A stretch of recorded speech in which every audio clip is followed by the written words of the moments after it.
안녕하세요. 반갑습니다. 허재삼 작가입니다. 오늘 여러분들께 소개해드릴 책은요, 우에니시 아키라 작가님이 지은 혼자가 되어야만 얻을 수 있는 것. 네, 이런 책을 오늘 소개해드리려고 합니다. 나를 위해 살지 않으면 남을 위해 살게 된다. 나에게 더 친절한 사람이 되기 위한 혼자 연습. 혼자가 편한 이유는 무엇일까? 혼자 밥을 먹으면 메뉴를 통일하지 않아도 되고, 혼자 여행을 하면 발길 닿는 대로 어디든 갈 수 있다. 혼자 영화를 보다 재미없으면 중간에 나와도 되고, 혼자 전시회를 가면 좋아하는 그림 앞에서 오래 머물러도 된다. 이 모든 걸 혼자 하면 타인의 눈치를 보거나 배려하지 않아도 된다. 혼자가 익숙하지 않은 사람들은 혼자서 하는 일에 두려움을 느낀다. 혼자는 처량하고 안쓰러운 것이라는 타인의 시선에 얽매인다. 하지만 어떤 일도 반드시 여럿이 또는 함께 해야만 즐거운 것은 아니다. 혼밥, 혼영, 혼코노, 혼행이 일상이 되어가는 것도 어쩌면 혼자가 되어야만 얻을 수 있는 것이 있다는 사실을 점점 깨닫게 됨을. 걱정과 고민으로 갈팡질팡할 때 우리에게 필요한 것은 타인의 조언과 충고가 아니다. 내 안에서 내가 하는 목소리에 가만히 귀를 기울이는 것. 그러다 보면 어느 순간 혼자 있는 시간은 외로움이 아닌 치유의 순간이 된다. 그렇게 우리는 혼자가 됨으로써 진짜 나다운 내가 되어간다. 네, 작가 소개를 잠깐 해드리겠습니다. 우에니시 아키라. 심리 카운슬러이자 저술가다. 가큐시인 대학을 졸업하고 시세이도에서 근무했다. 시세이도를 퇴사한 뒤로 철학과 불교 등의 바탕을 둔 인생론을 연구했다. 오랜 연구를 거듭한 결과 심리학의 성공 철학을 결합한 독자적인 성공학 이론인 성심합을 정립하고 이를 바탕으로 저술 활동에 힘쓰고 있다. 저자는 심리 카운슬링을 하며 외로움으로 고민하는 사람이 많다는 사실을 알게 됐고, 그들에게 혼자 있는 시간에 긍정적인 힘을 알려주고 싶었다. 일상생활, 인간관계, 일, 자아실현 등에서 불필요한 것을 덜어내고 중요한 것에 집중하는 방법을 연구했고, 외로움이야말로 가장 나다운 나를 만드는 강력한 무기임을 밝혀냈다. 차례를 한번 들어가 보겠습니다. 챕터 1. 생각. 외로움은 괴로움이 아니다. 챕터 2. 일상생활. 혼자서 시간을 보내는 법. 챕터 3. 인간관계. 관계에 집착하는 당신이 알아야 하는 것. 챕터 4. 일. 아웃풋 확실하게 되는 업무의 시작. 챕터 5. 자아실현. 나는 외로움을 알고 강해졌다. 네, 본문으로 들어가 보겠습니다. 혼자는 곧 자유다. 나는 고독하다. 나는 자유롭다. 나는 나 자신의 주인이다. 이 말은 독일의 철학자 칸트가 한 말입니다. 이 말은 홀로 고독하게 있을 때 인간은 어떤 제약도 받지 않고 마치 왕처럼 자유롭게 행동할 수 있음을 뜻합니다. 확실히 사람은 혼자일 때 자유롭습니다. 혼자 있으면 신경 써야 할 사람도 그렇게 행동하면 안 돼 하고 참견하는 사람도 없습니다. 세상의 상식에 휘둘릴 일도 체면을 신경 쓸 필요도 없습니다. 고독의 특권은 진정한 자유를 준다는 데 있습니다. 그렇다면 자유가 오는 특권을 쓰지 않을 이유가 없지요. 이제부터 우리는 고독하게 혼자 있으며 충분한 자유를 누려야 합니다. 이는 인생을 행복하고 단단하게 만드는 아주 특별한 요령입니다. 흔히들 고독을 즐긴다고 말합니다. 이건 자유를 즐기라는 뜻이기도 합니다. 사람이 있는 그대로의 모습으로 자유롭게 행동할 시간을 확보하는 일은 매우 중요합니다. 이 시간은 자기 자신을 해방시키기 때문에 큰 행복을 가져다 줍니다. 우리에게 진정한 자유를 선물하는 것이 바로 혼자 있는 고독한 시간입니다. 누구나 혼자 있고 싶을 때가 있다. 심리학 용어 중에 적극적 고독이라는 말이 있습니다. 영어로는 solitude라고 합니다. 이는 자기 생활 안에 혼자가 되는 시간을 적극적으로 가지라는 뜻이자 고독이 가진 긍정적 측면을 적극적으로 인식하라는 메시지가 담겨 있습니다. 고독이라고 하면 일반적으로 외롭거나 괴로운 감정이라고 인식하는 사람이 많습니다. 물론 그런 부정적 측면도 분명 있지만 반대로 좋은 면도 많습니다. 바로 다음과 같은 것이죠. 마음이 편안해진다. 좋아하는 일을 할 수 있다. 눈치를 보지 않아도 된다. 어떤 일에 집중할 수 있다. 상황을 냉정하게 판단할 수 있다. 인생에 대해 깊이 생각할 수 있다. 숨은 재능을 찾을 수 있다. 나다움을 되찾을 수 있다. 창조적인 활동을 할 수 있다. 이처럼 고독에는 긍정적 측면도 분명 있습니다.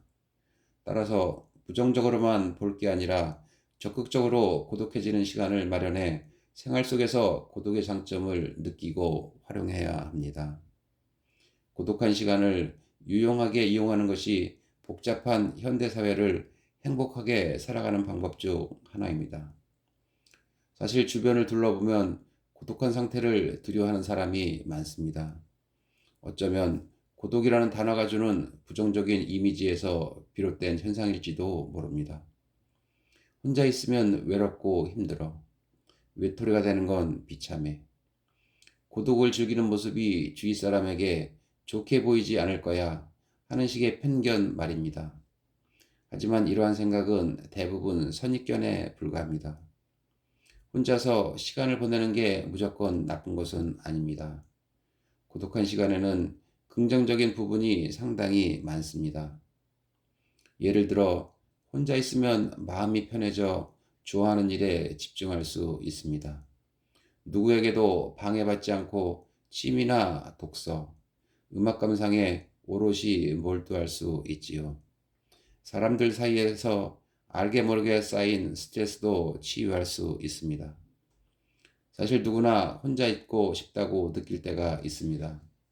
이는 마음속 한편에서 혼자 있으면서 안정을 찾고 싶다, 나만을 위한 시간을 갖고 싶다 하고 무의식적으로 바란다는 증거이기도 합니다. 그러니 고독해지는 순간 굳이 피할 필요는 없습니다. 혼자 있고 싶을 때는 그 마음에 솔직하게 응답하면 됩니다. 아니, 평범한 일상을 보내는 중에 일부러라도 혼자 있는 시간을 마련해야 합니다. 남에게 묻어가던 시대는 끝났다. 한때 일본에서는 빨간불도 다 같이 건너면 무섭지 않다라는 말이 유행한 적이 있습니다. 사람은 기본적으로 모두와 함께 행동하려는 경향이 강합니다. 누군가와 함께 같이 하려는 태도를 가진 사람의 성향을 앞의 말이 잘 표현하고 있습니다. 일단 모두와 함께라면 설령 빨강 신호에 길을 건너는 위험한 일이어도 공포나 불안이 씻은 듯 사라지나 봅니다. 그래서인지 많은 사람이 회사뿐 아니라 일상에서도 단체로 행동하는 모습을 보입니다. 하지만 이제는 남과 함께 한다고 해서 안심할 수 있는 시대가 아닙니다. 많은 회사가 실적주의와 능력주의 시스템을 도입했습니다. 모두와 함께 행동하고 싶어도 본인의 실적을 내지 못하는 사람은 능력이 없는 사람으로 간주되어 회사에서 점점 밀려나고 결국에는 도태되고 맙니다. 회사가 아닌 다른 것도 마찬가지입니다. 스스로 삶의 방식을 돌아볼 필요가 있습니다. 결국 이제는 개인의 능력을 키우는 일이 중요합니다. 그러니 혼자 있는 시간을 아끼고 잘 활용하는 일이 더욱 요구됩니다. 혼자인 시간에 자신의 개성과 강점이 무엇인지 깊이 생각하고 능력을 갈고 닦으면 삶의 방식을 주체적으로 결정할 수 있으니까요. 한편 일본인은 일반적으로 서양인에 비해 혼자 행동하지 못하는 사람이 많습니다. 서양인은 개인주의적 성향이 짙어서 혼자 행동하는 데 적극적입니다. 해마다 일본에 수많은 외국인 관광객이 방문하는데 혼자 여행하는 서양인을 쉽게 찾아볼 수 있죠. 그들은 혼자 있는 시간을 그다지 힘들어하지 않습니다. 오히려 즐기기까지 합니다. 아직도 일본에게는 다른 가치보다도 협력을 중요하게 여기는 사고방식이 뿌리 깊게 박혀 있습니다. 혼자서 제멋대로 행동할 것이 아니라 모두 하나가 되어서 집단으로 똑같이 행동하는 것이 중요하다라는 사회적 통념이 여전합니다. 앞에서 언급한 빨간불 이야기처럼 말이죠. 이런 영향 때문인지 일본에는 혼자 있는 시간을 힘들어하는 사람이 많은 것 같습니다. 흔히들 서양인은 개성적이고 일본인은 뭘 개성적이다 라고 말하는데 그 원인 중 하나는 개인주의와 협력주의라는 사고방식의 차이 때문인지도 모릅니다. 이제껏 함께해서 좋다고 생각했다면 앞으로는 그 생각을 버리길 바랍니다. 어차피 혼자 왔다 혼자 가는 인생인데. 불교 경전 중 하나인 무량수경에는 다음과 같은 내용이 있습니다. 사람은 다양한 사람과 관계를 맺으며 살아가지만 결국은 혼자 태어나고 혼자 죽는다. 혼자 왔다가 혼자 가는 게 인생이다. 이 이야기는 인간은 어차피 고독한 존재라는 사실을 깨닫게 합니다. 우리는 사랑할 사람이 있으면 좋겠어. 좋은 친구를 사귀고 싶어. 라는 바람을 갖고 살아갑니다. 물론 원하는 대로 좋은 배우자와 친구들에게 둘러싸여 행복하게 사는 사람도 있겠지요. 하지만 만남이 있으면 이별도 있습니다. 부부라면 어떤 사정 때문에 배우자와 갈라설 수 있고 사별할 수도 있습니다. 아니면 친구와 싸우고 연락을 끊을 수도 있습니다. 혹은 이별의 충격 때문에 정신적으로 지쳐 삶의 의욕까지 잃는 사람도 있습니다. 그렇다면 차라리 처음부터 인간은 결국 혼자이며 고독한 존재임을 인식하는 편이 좋지 않을까요? 아무리 발버둥 쳐도 인간은 절대 고독에서 벗어날 수 없다고 마음속으로 명확하게 선을 그어둡시다. 이렇게 생각하면 소중한 것을 잃거나 가까운 사람과 헤어져도 동요하지 않고 평상심을 유지할 수 있습니다. 타인은 절대 나를 위로하지 못한다. 자기 마음에서 평안을 발견하지 못할 때는 밖에서 구하려고 해도 소용없을 때가 많다. 프랑스의 사상가인 라 로슈코프가 한 말입니다. 사람은 누구나 어디에서도 마음의 평안을 발견하지 못할 때가 있기 마련입니다. 우리는 미래에 대한 막연한 불안을 느낄 때가 있습니다. 인간관계가 잘 풀리지 않을 때도 있습니다. 때로는 일로 인한 엄청난 중압감에 금방이라도 쓰러질 것 같을 때가 올지도 모릅니다. 현재 상황에 대한 욕구 불만이 금방이라도 폭발할 것처럼 부풀어 오를 때도 있겠지요. 그런 상태일 때 외부에서 평안을 얻으려는 사람이 있습니다. 대표적으로 친구와 함께 어딘가로 놀러가는 행동을 예로 들 수 있습니다. 물론 이것도 방법입니다. 하지만 자꾸 다른 방법을 통해 울적한 기분을 떨쳐내려고 하면 오히려 본래의 불안감이 더 도드라질 뿐 진정한 평안은 얻지 못합니다. 밖에서 평안을 구하려는 잘못된 시도 때문에 오히려 역효과가 나기도 하지요. 아마 라 료시코프도 이런 경험을 한 것이 아니었을까요? 불안이 엄습해오는 순간에는 나의 내면에서 평안을 구하고 조용히 마음의 회복을 기다리는 편이 좋습니다. 아무도 만나지 않고 고독하게 있고 싶을 때는 조용히 명상에 잠기는 것도 좋습니다. 앞에 이야기하는 반대로 안 좋은 일이 있을 때 혼자 있고 싶다는 생각이 절로 드는 날도 있습니다.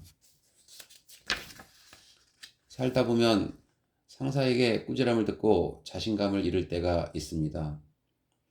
동료가 업무를 끝내고 놀러 가자고 권해도 거절하고 되도록 빨리 집에 돌아가서 쉬고 싶지요.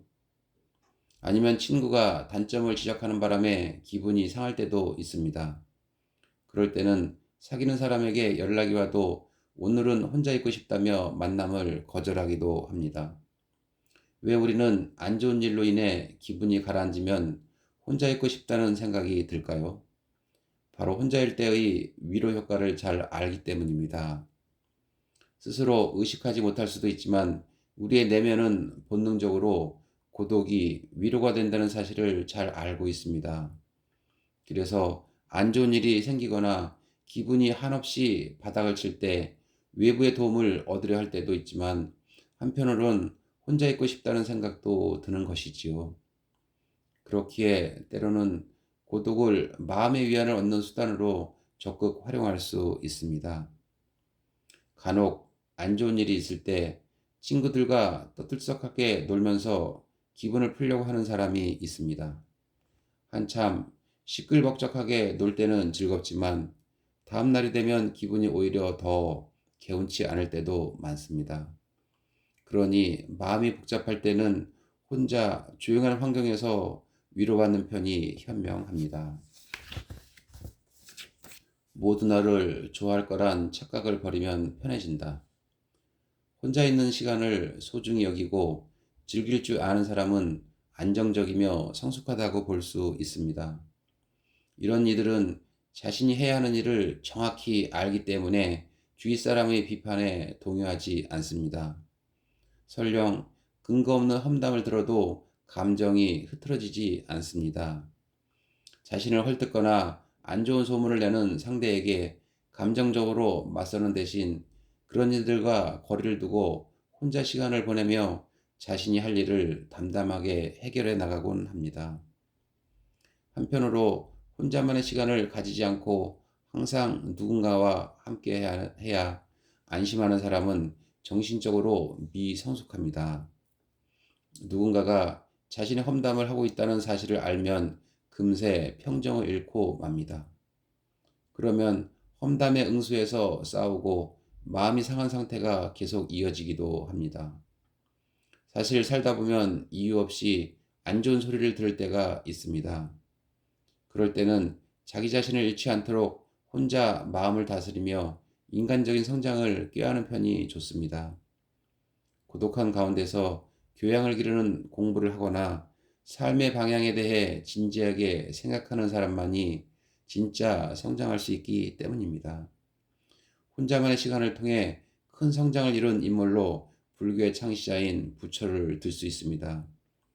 부처는 현재 인도와 네팔의 국경 부근에 자리한 룸비니에서 당시 석가족의 왕자로 태어났습니다. 하지만 그는 스스로 왕족 신분을 버리고 29살에 출가했습니다. 그는 깊은 숲속에서 혼자 수행을 시작했고 35살이 되었을 때 진리를 얻었습니다.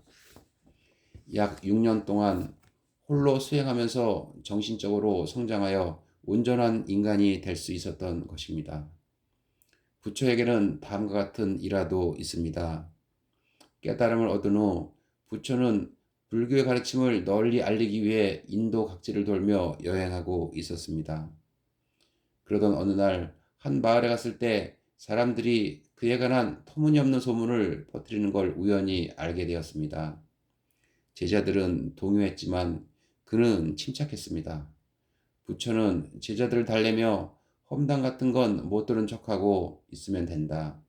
상대하지 않으면 언젠가는 험담을 하는 사람이 없어질 것이다. 라고 말했습니다. 그 말대로 시간이 흐르자 부처를 험담하는 사람이 점차 없어졌습니다. 부처의 일화는 고독을 통해서 인격이 성장한 인물은 근거 없는 험담에 동요하지 않는다는 사실, 그리고 일이 일비하짓는 자세의 중요성을 증명해 줍니다. 세상과 거리를 둬야 하는 이유. 인간의 행복 중 하나로 나답게 있는 그대로의 모습으로 사는 것을 들 수 있습니다. 네, 오늘 저는 여기까지 읽어드리고요. 다음 시간에 또 새로운 책으로 여러분 만나 뵙도록 하겠습니다. 여러분 다음에 만날 때까지 건강하시고 안녕히 계십시오.